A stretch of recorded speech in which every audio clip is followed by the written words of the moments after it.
Good morning, good afternoon, good evening, lovely people of freedom all over the world. Beautiful Biafrans, wherever you are joining us from today. This is another week, another wonderful day. And today is Mazen Amdekanu's day.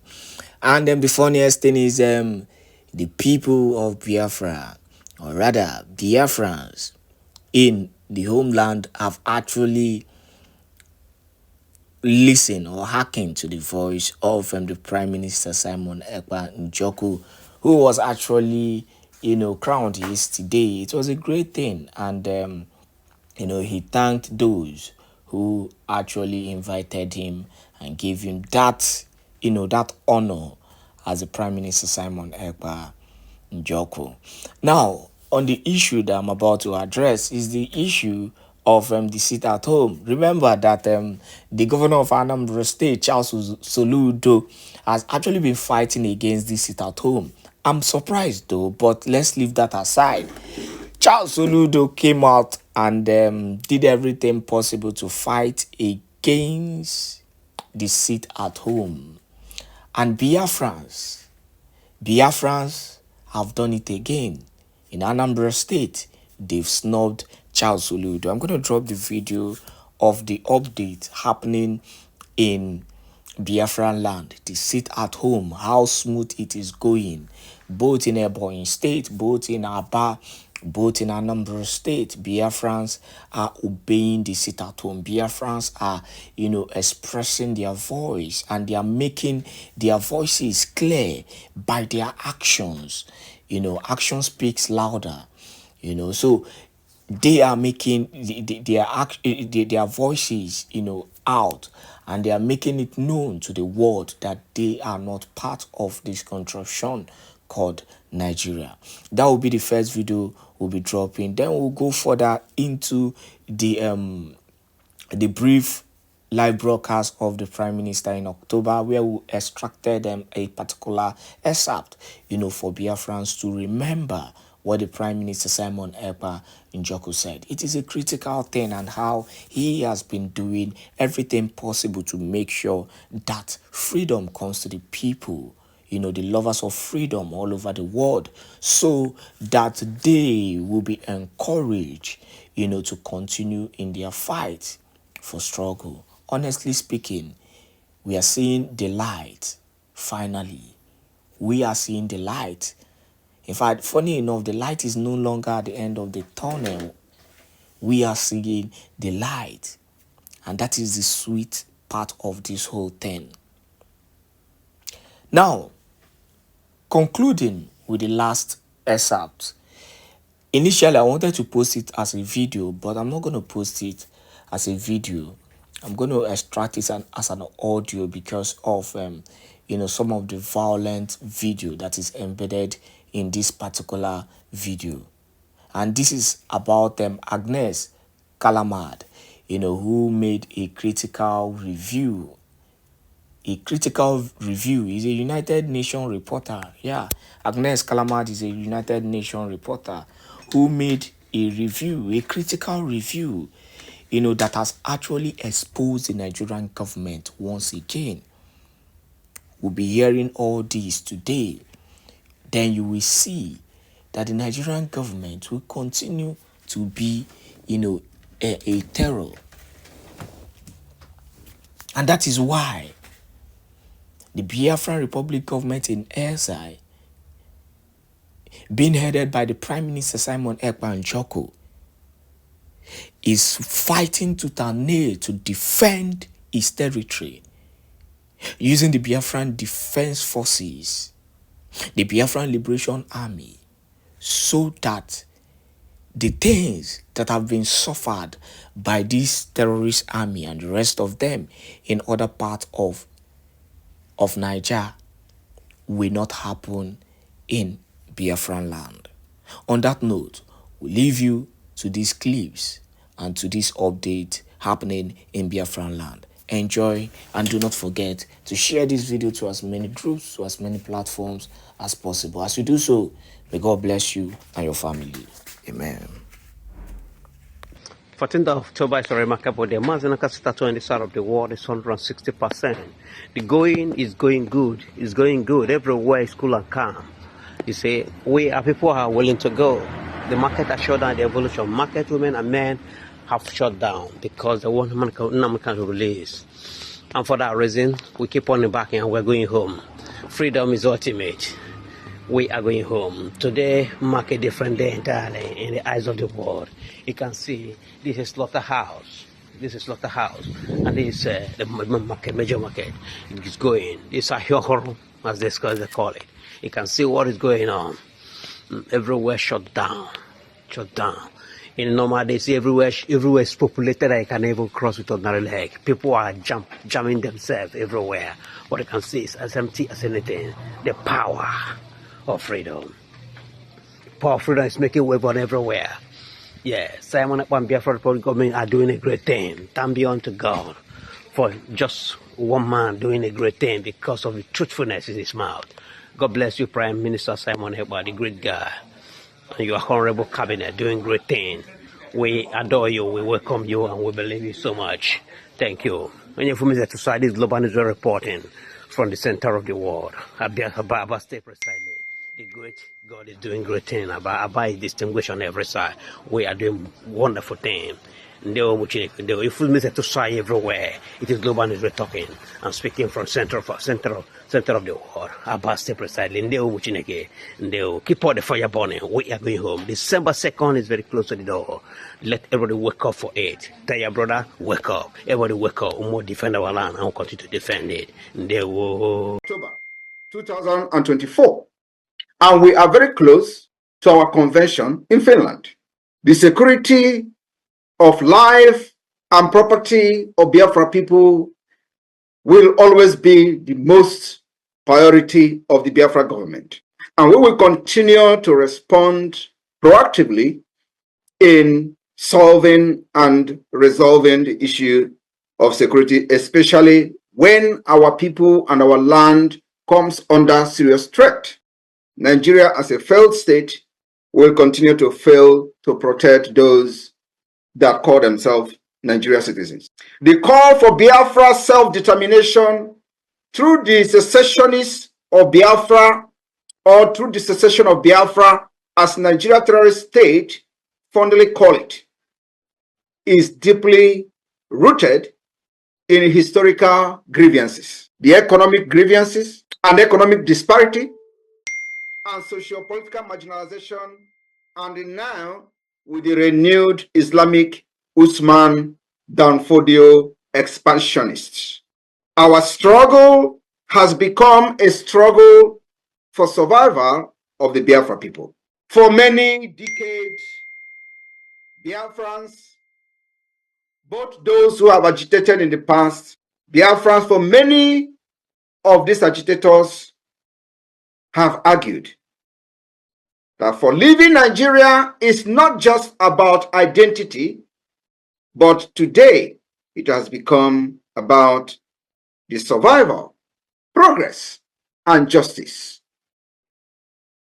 My fellow Biafrans, in the early hour of today, the 1st October 2024, the Biafra Defense Forces has destroyed, neutralized the proposed facility that was built to house and train Boko Haram in a place called Ehimembano in Imo State, former Imo State. Nigeria terrorist state targeted at bringing in Boko Haram for training in Biafra land, or to be used to house fighters that the intention was to use against Biafra forces. Because the Nigeria terrorist army has been defeated, and all they do is to bring in fighters in whatever guise. Biafra land is not good for Chinese loan. The Biafra people were excluded during the time Nigeria state took loan from China. Our land and our people are not good to be part of the dividend of Chinese loan. Biafra land is not good for rail line, where every part of Nigeria, as they created it fraudulently today, has benefited from the rail line, except Biafra land. Biafra land is not good to have seaport, irrespective of the fact that the Gulf of Guinea is connected to the Biafra land. Biafra land is not good for the headquarters of many multinational corporations that came to Nigeria or Niger area to do business only and solely for the natural resources that is found in Biafra land. None of these multinational corporations has their head office or headquarters in Biafra land to create job for the Biafra people, indigenous people. Biafra land is therefore not good for IDP camp or in any name that will accommodate any terrorists from northern Nigeria or from many parts of the world. Biafra land is not a dumping ground for terrorists. For that reason, The UN Special Rapporteur on extrajudicial summary or arbitrary executions has just ended a 2-week visit to Nigeria. Agnes Callamard has been looking at alleged abuses committed by security forces in the north and south, where a separatist movement has been gaining ground. Well, Callamard is warning the Nigerian government to address what she's calling a pressure cooker of violence that is claiming thousands of lives. Her report also highlights excessive use of force by police, leading to killings and lack of investigations and prosecutions for those committing human rights abuses. Well, Callamard says she found an absence of accountability and a lack of justice for victims. Well, Agnes Callamard joins us live now from Abuja. Agnes, thank you very much for joining us on the programme. That is a pretty long list there. Tell us more about what your visit to Nigeria has uncovered. I noticed the phrase in your press conference earlier, a pressure cooker of violence. So what did you find?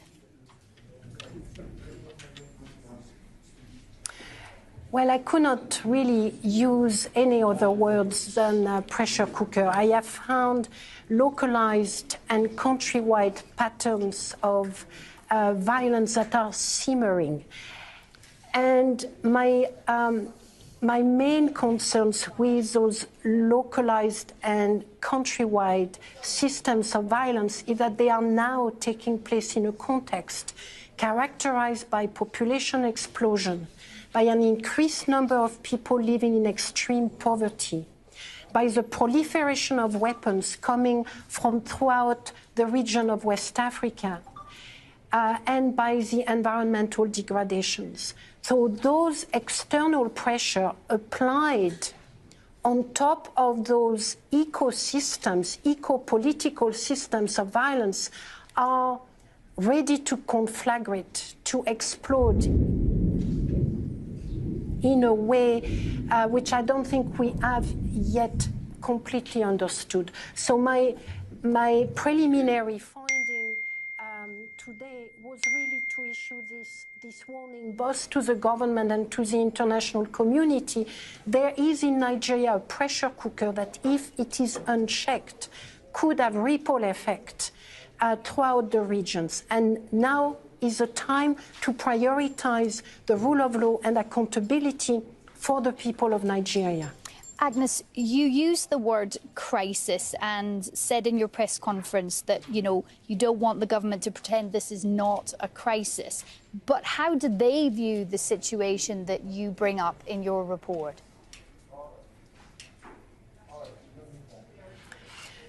Well, you will have to ask them. I don't think I have made any sharp or stark revelations to the government. Whether or not authorities are willing to admit the extent of the problem is a different matter. But in all my meetings with officials, in the majority of my meetings with officials, there is an acknowledgement of the scale and the extent of the problems. That gives me some hope that the authorities, with the necessary leadership and political will be able to begin a roadmap towards addressing the lack of accountability, towards ensuring that killings, particularly by the police, but not only, that all the killings are investigated, that the systemic factors such as the lack of resources of the police, the lack of training, that all those resources issues are addressed. Let me remind you that Nigeria is a middle-income country. So I have approached the questions of arbitrary killings within that context, and what I have found is not in keeping with what I would expect from a middle-income country. So Agnes Callamard, is what you're saying that there are resources that can be put to work in solving some of these problems, but the right priorities are perhaps not being made? Yes, I believe that at the moment the rule of law and accountability have not been sufficiently prioritized. I can take for proof the fact that in 2006, one of my predecessors went on a mission, and when I compare what he has found with what I have found, there are so little differences between the two reports. It is shocking. They are 15 years apart. So now is the time to prioritize the rule of law and accountability. There is a securitization strategy to address many problems, but security without accountability is not a solution for the long term. I'm not even sure it's a solution for the short term. It's just a containment policy. A containment in 2019, when the country is confronting the global processes I have identified of population explosion, increased poverty, environmental degradation, that containment policy is not going to work. Is not going to work. So it is time, more than time, too much time has been wasted. It is time to prioritize the rule of law and accountability for the people of Nigeria, particularly for the 49 millions that are living in extreme poverty. Did you find that there was any positive change? Yes.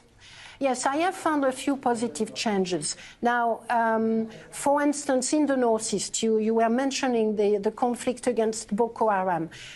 In 2015, 2016, that region was at the center of many concerns for human rights violations by Boko Haram, of course, but also by the security agencies. There was a vast number of allegations of arbitrary killing, disproportionate, indiscriminate bombing, disappearances, deaths in custody, massive deaths in custody, in fact.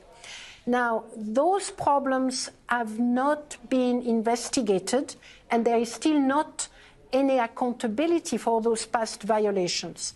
But the progress resides in the fact that allegations over the last 2 years, 2018 and 2019, have decreased. So, for instance, allegations of arbitrary deprivation of life, there are far less of them than there were 3 years ago. That I take as a positive sign. Now I would like these positive signs to be, to those positive signs, I would like to see steps taken to ensure accountability for past crimes. I would particularly like the many disappearances that have been brought to my attention by the children, the wives, the daughters and son of many disappeared men. I would like for those disappearances to be addressed as a matter of urgency, because the torture it is creating for the people left behind cannot be underestimated.